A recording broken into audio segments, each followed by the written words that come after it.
আসসালামু আলাইকুম সবাইকে। আজকে আমরা এই ভিডিওতে শিখব এনএসআই সহ বিভিন্ন ধরনের চাকরি পরীক্ষায় যত সমার্থক শব্দ এবং শব্দের অর্থ আসছে সকল শব্দের অর্থ এবং সমার্থক শব্দ এই ভিডিওতে আমরা শিখব। যদি একটু সময় এবং ধৈর্য নিয়ে সম্পূর্ণ ভিডিওটি দেখতে পারেন, আশা করি আপনার এই ভিডিও থেকেই সমার্থক শব্দ এবং শব্দের অর্থ কমন পড়বে। এখানে আছে মার্তণ্ড, এই শব্দটির সমার্থক শব্দ কোনটি সেটা জানতে চাইছে, এটা হবে আপনার সূর্য। এখানে আছে পরশ শব্দটির অর্থ কী, সেটা হবে আপনার পরশু। পর্বত শব্দের সমার্থক শব্দ কোনটি, এটা হবে আপনার ক্ষিতিধর। নির্নিমেষ শব্দটির অর্থ কী, সেটা হবে আপনার অপলক। প্রমাদ শব্দটির অর্থ কী, সেটা হবে আপনার বিপদ। লেফাফা শব্দের অর্থ কী, এটার অর্থ হচ্ছে আপনার মূরখ। মূঢ়তা শব্দের অর্থ কী, সেটার অর্থ হচ্ছে আপনার অনভিজ্ঞতা। কুঞ্জর শব্দের সমার্থক শব্দ কোনটি, এটা হবে আপনার গজ।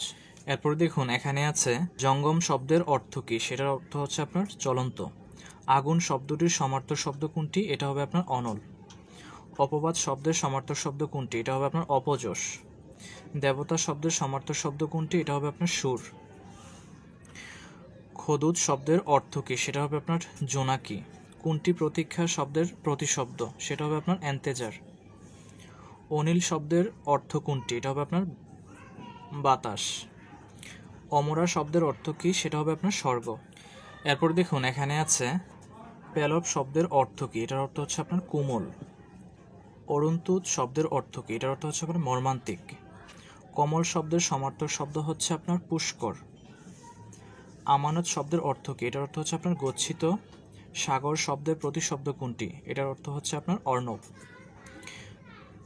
সর্বভুক শব্দের অর্থ কী, এটার অর্থ হচ্ছে আপনার আগুন। অনিন্দ শব্দটির অর্থ কী, সেটার অর্থ হচ্ছে আপনার নিখুঁত। চয়ন শব্দের অর্থ কী, এটার অর্থ হচ্ছে আপনার সোমবার। এরপর দেখুন এখানে আছে অম্বর শব্দের সমার্থক শব্দ কোনটি, এটার অর্থ হচ্ছে আপনার নব, মানে হচ্ছে আকাশ। সনাতন শব্দের অর্থ কী, এটার অর্থ হচ্ছে আপনার চিরন্তন। কুটুম শব্দের অর্থ কী, এটার অর্থ হচ্ছে আপনার আত্মীয়। আকাশ শব্দের প্রতিশব্দ কোনটি, এটার অর্থ হচ্ছে আপনার অন্তরিক্ষ। সুধাকর শব্দের অর্থ কী, এটার অর্থ হচ্ছে আপনার চন্দ্র। যুগপৎ শব্দের অর্থ কী, এটার অর্থ হচ্ছে আপনার একই সময়ে। বিহঙ্গ শব্দের অর্থ কী, এটার অর্থ হচ্ছে আপনার পাখি। তিমির শব্দের অর্থ কী, এটার অর্থ হচ্ছে আপনার অন্ধকার। এরপর দেখুন এখানে আছে ইনকিলাব শব্দের অর্থ কী, এটার অর্থ হচ্ছে আপনার আন্দোলন। কল্লুল শব্দের অর্থ কী, এটার অর্থ হচ্ছে আপনার শব্দময় ঢেউ। অভিনিবেশ শব্দের অর্থ কী, এটার অর্থ হচ্ছে আপনার মনোযোগ। অর্বাচীন শব্দের অর্থ কী, এটার অর্থ হচ্ছে আপনার নির্বোধ। সারমেয় শব্দের অর্থ কী, এটার অর্থ হচ্ছে আপনার কুকুর। নীর শব্দের প্রতিশব্দ কোনটি, এটার অর্থ হচ্ছে বাড়ি, মানে হচ্ছে আপনার পানি, যেটাকে আমরা বুঝি। জাহাকুল আবদ শব্দের অর্থ কী, এটার অর্থ হচ্ছে আপনার গোলামের হাসি। প্রশ্রবণ শব্দটির অর্থ কী, এটার অর্থ হচ্ছে আপনার ঝর্ণা। এখানে আছে হর্ষ শব্দের অর্থ কী, এটার অর্থ হচ্ছে আপনার আনন্দ। আর অপলাপ শব্দের অর্থ কী, এটার অর্থ হচ্ছে আপনার অস্বীকার। কাদম্বিনী শব্দের অর্থ কী, এটার অর্থ হচ্ছে আপনার মেঘমালা। অবলা শব্দের অর্থ কী, এটার অর্থ হচ্ছে আপনার নারী। অলিক শব্দের অর্থ কী, এটার অর্থ হচ্ছে আপনার মিথ্যা। সদন শব্দের অর্থ কী, সেটার অর্থ হচ্ছে আপনার সাদা। অবিরাম শব্দের অর্থ কী, এটার অর্থ হচ্ছে আপনার সুন্দর। সিস্টার এর সমার্থক শব্দ কি জানতে চাইছে। সিস্টার শব্দটা বাংলা ডিকশনারিতে এটার কোনো অর্থ নাই। এখানে যদি শিষ্টাচার থাকতো, এটার অর্থ হচ্ছে আপনার সদাচার হতো আর কি। এরপর দেখুন এখানে আছে আবরণ শব্দের সমার্থক শব্দ কোনটি, এটার অর্থ হচ্ছে আপনার অলংকার। ষোলকলা অর্থ কী, সেটার অর্থ হচ্ছে আপনার সম্পূর্ণ। জায়া শব্দের অর্থ কী, সেটার অর্থ হচ্ছে আপনার অর্ধাঙ্গী। পতাকা শব্দের সমার্থক শব্দ কোনটি, এটার অর্থ হচ্ছে আপনার কেতন। নদী এর সমার্থক শব্দ কোনটি, এটার অর্থ হচ্ছে আপনার শরিত।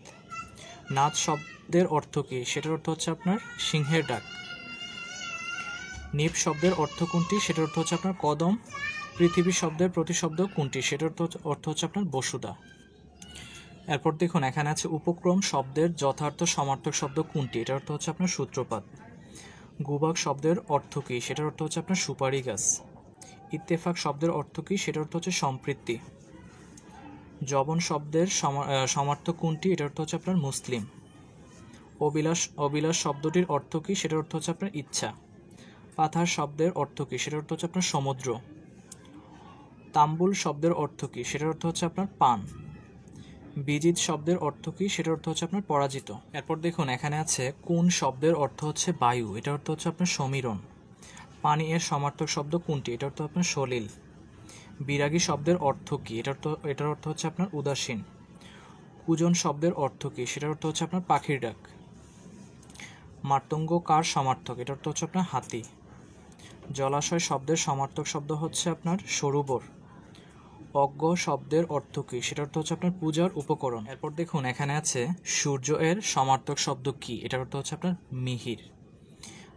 পঞ্চম স্বর এর অর্থ কী? এটার অর্থ হচ্ছে আপনার কোকিলের সুরল হরি। ৮০-২০ এর অর্থ কী? সেটার অর্থ হচ্ছে আপনার ভুজঙ্গ। শশাঙ্ক শব্দের সঠিক অর্থ কোনটি? এটার অর্থ হচ্ছে আপনার চাঁদ। রাত্রির সমার্থক শব্দ কোনটি? এটার অর্থ হচ্ছে আপনার নিশীথ। বিদ্যুৎ শব্দের সমার্থক শব্দ হচ্ছে আপনার ক্ষণপ্রভা। সেই বাক্য বুঝে প্রভু আপে নিরঞ্জন। এখানে আপে, এই আপে শব্দটির অর্থ কি জানতে চাইছে? এটার অর্থ হচ্ছে আপনার স্বয়ং।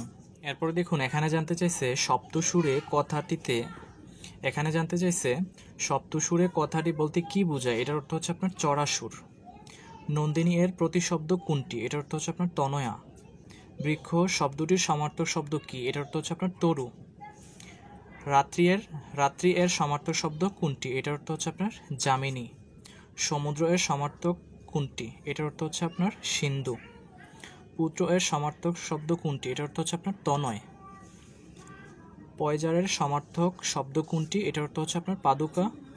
সত্য শব্দের সমার্থক কোনটি? মানে সত্য শব্দের অর্থ কি? সেটার অর্থ হচ্ছে আপনার অস্তিত্ব। এরপর দেখুন এখানে জানতে চাইছে চাঁদ এর সমার্থক শব্দ কোনটি? এটার অর্থ হচ্ছে আপনার বিদু। কোন শব্দটি গোড়ার সমার্থক? এটা হবে আপনার তুরঙ্গ। টিকাভাষ্য অর্থ কী? এটার অর্থ হচ্ছে আপনার ব্যাখ্যা বিশ্লেষণ। হাতি শব্দের প্রতিশব্দ কোনটি? এটার অর্থ হচ্ছে আপনার কড়ি। দুলুক শব্দের অর্থ কী? সেটার অর্থ হচ্ছে আপনার আকাশ। অম্বর এর প্রতিশব্দ কোনটি? অম্বরের প্রতিশব্দ হবে আপনার আকাশ। পদ্মের সমার্থক শব্দ কোনটি? এটার অর্থ হচ্ছে আপনার অরবিন্দ। আষাঢ়ে মেঘ থেকে আষাঢ় নামে, এ বাক্যে আষাঢ় শব্দের অর্থ কী? দেখুন এখানে আছে এই আষাঢ় শব্দের অর্থ জানতে চেয়েছি। এটার অর্থ হচ্ছে আপনার জলকণা। এরপর দেখুন এখানে আছে হিল্লুল এর প্রতিশব্দ কোনটি? এটার অর্থ হচ্ছে আপনার তরঙ্গ। কিরণ শব্দের সমার্থক শব্দ কোনটি? এটা হবে আপনার অংশু। নিচের কোনটি সূর্যের প্রতিশব্দ? এটা হবে আপনার সবিতা। পর্বত শব্দের সমার্থক শব্দ কোনটি? এটার অর্থ হচ্ছে আপনার মহিদর। শশাঙ্ক শব্দের অর্থ কী? এটার অর্থ হচ্ছে আপনার চন্দ্র। স্বর্গ এর সমার্থক শব্দ কোনটি? এটার সমার্থক শব্দ হবে আপনার ত্রিদীপ। নারী এর সমার্থক শব্দ কোনটি? এটা হবে আপনার মহিলা। দ্বীপ এর অর্থ কী? এটার অর্থ হচ্ছে আপনার হাতি। এরপর দেখুন এখানে আছে চাঁদ এর সমার্থক শব্দ কোনটি? এটার অর্থ হচ্ছে আপনার শশী। প্রসূনের প্রতিশব্দ কি? এটা হবে আপনার পুষ্প।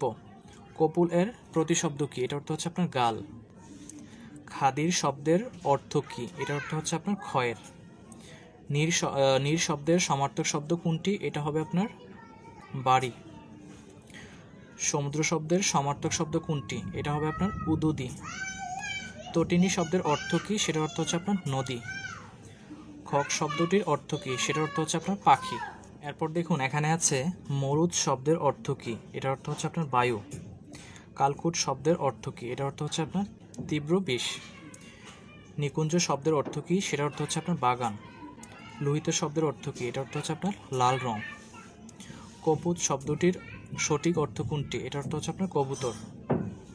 বায়স শব্দের অর্থ কি? এটার অর্থ হচ্ছে আপনার কাক। অন্নপুষ্ট কোন পাখিকে বলা হয়? এটার অর্থ হচ্ছে আপনার কোকিল। পল্লবগ্রাহিতা শব্দটির অর্থ কি? এটার অর্থ হচ্ছে আপনার বাসা বাসা গান। মেদিনী শব্দের সমার্থক শব্দ কোনটি? এটার অর্থ হচ্ছে আপনার সমুদ্র।